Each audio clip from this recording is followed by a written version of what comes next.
antara anjeun jeung Allah. Anu mana eta dosa teh sapertoskeun nginum arak, nenggel gendang, sareng ngadahar riba, duit riba. Sareng saumpama nu kabeh. Nah, tamangka anjeun teh kudu ngalangsa tina eta dosa teh. Sareng kudu netepkeun dina hate anjeun kana moal ngabalikan deui kana itu dosa.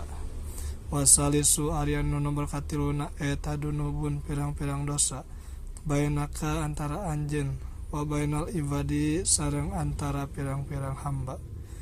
Wa dari amrud dunub eta askalu leuwih hese wasabu sareng leuwih sulit. Wahia ari itu zunub bainaka wa baina ibad